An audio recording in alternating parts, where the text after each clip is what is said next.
Virginia's state forces then served as a military advisor to Jefferson Davis. Put in charge of the Confederacy's Army of Northern Virginia in June 1862, Lee led his ragtag Confederates to one implausible victory after another over their opposite number, the Union Army of the Potomac. But the victories were all won on Virginia's soil, and enfeebled the Virginia economy even as they defended it. Lee knew better than any other Southerner that the Confederacy's resources were too limited to keep fending off the Confederacy's enemy indefinitely.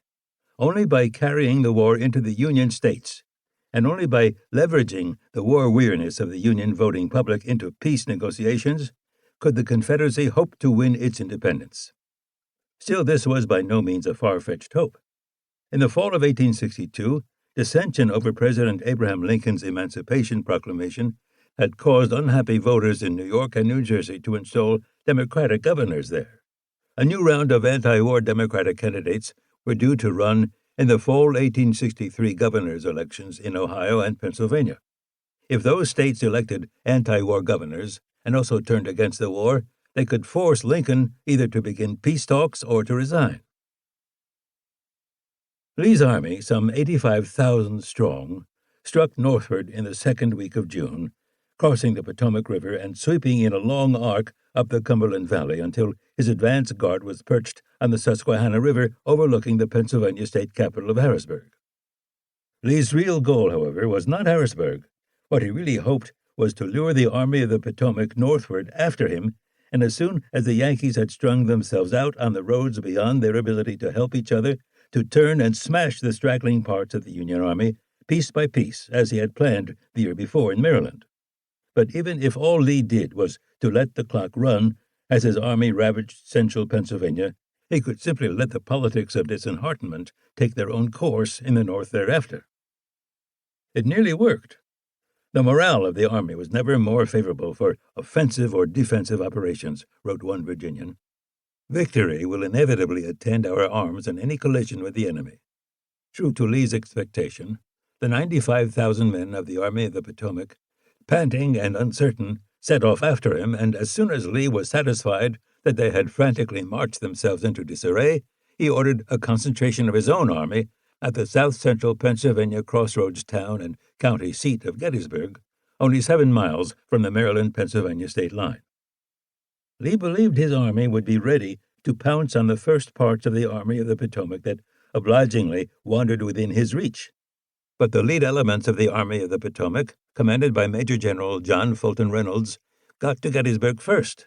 And when Lee's own advance units arrived there on July 1st, they found Union troops holding on for dear life to the ground west of the town.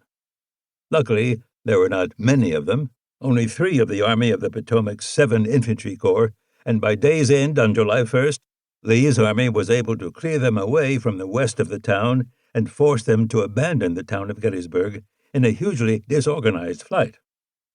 But at dusk, the Union soldiers were still holding on one strategic height south of the town known ominously as Cemetery Hill, from the fact that the town burial ground, with its ceremonial arched gateway, was perched on it.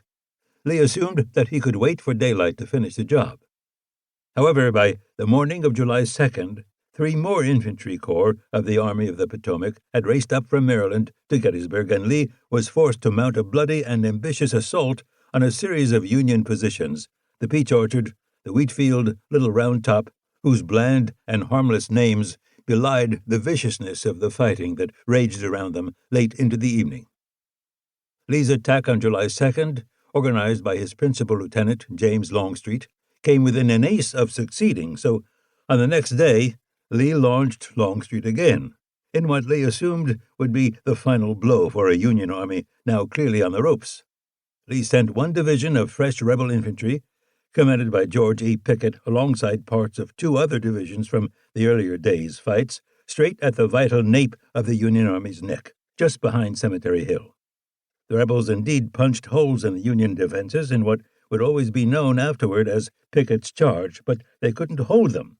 Amazed at the failure of his gambit and appalled at the cost in lives, Lee ordered his army to retreat back across the Potomac.